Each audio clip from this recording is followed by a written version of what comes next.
Hey everyone, welcome back. In part 28, we brought our user management to life on the front end, connecting APIs, building models, and enforcing role-based access. And today, in part 29, we are diving back into the backend, where we will build out the powerful APIs needed for the settings page. Let's get into it.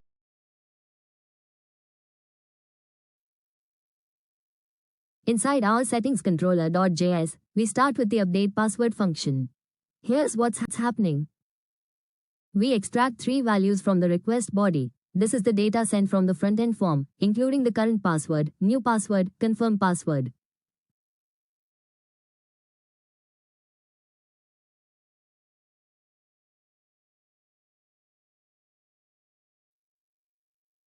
Now, before doing any updates, we run four crucial checks.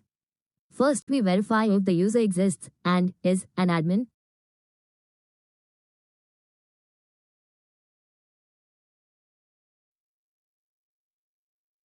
Second, we will check if all required password fields are present. And third, we will check, using bcrypt.compare function, if the provided password matches the stored hash. If not, we send a 400 bad request.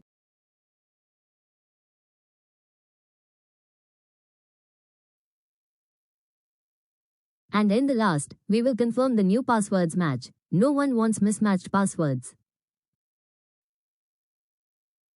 If everything checks out, we hash the new password using bcrypt and update it using SQLize's save method.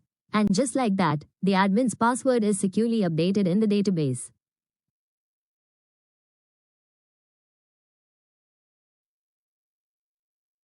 In case of any unexpected error, we catch it with a try-catch block and return internal server error.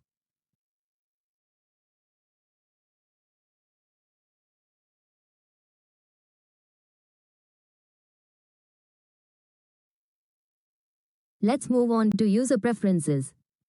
In settings controller.js, we will create another function, update user settings. This lets users toggle features like email notifications and dark mode UI.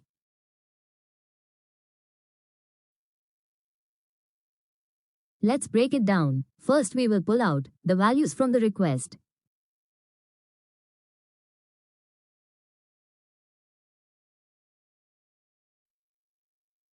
Second, we will fetch the user settings record.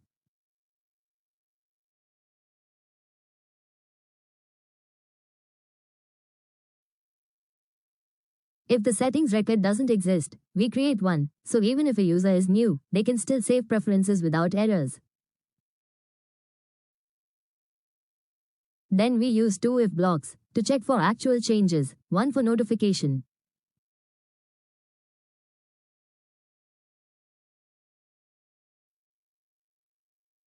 And one for dark mode. This way, we avoid unnecessary database writes.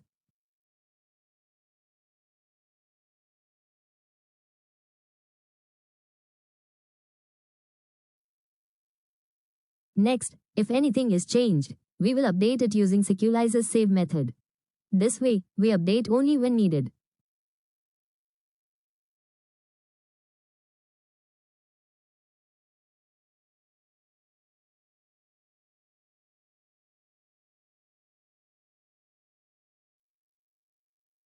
As usual, if anything goes wrong, like database failure, it's all wrapped in a try-catch with a 500 error fallback.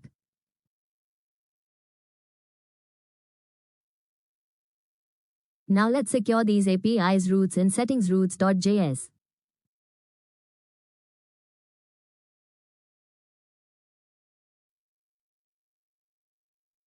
In settingsroots.js, at the top, we import everything we need.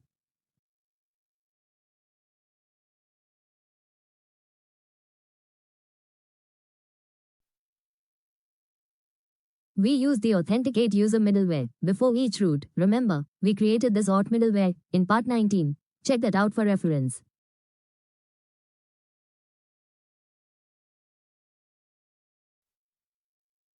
Let's not forget to add the settingsroots.js in our server.js.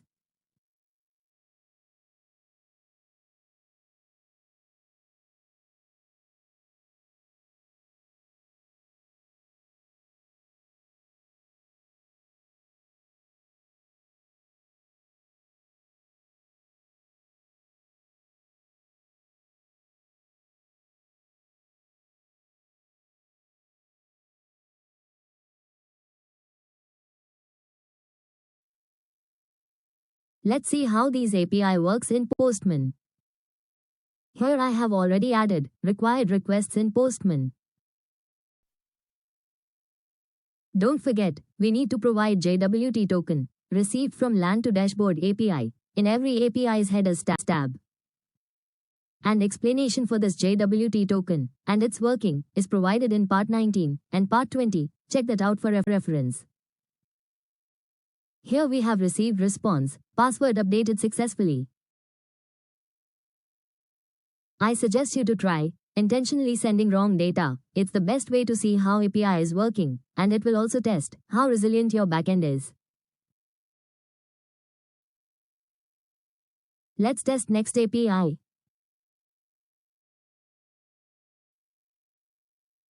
Okay, we have got a response, settings updated successfully.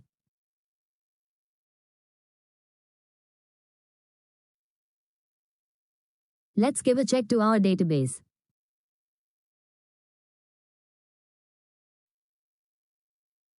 Okay, settings for user ID 2 have got stored. That's it for now. In the next part, we will implement these features in our React admin dashboard. Thanks for watching, and as always, happy coding.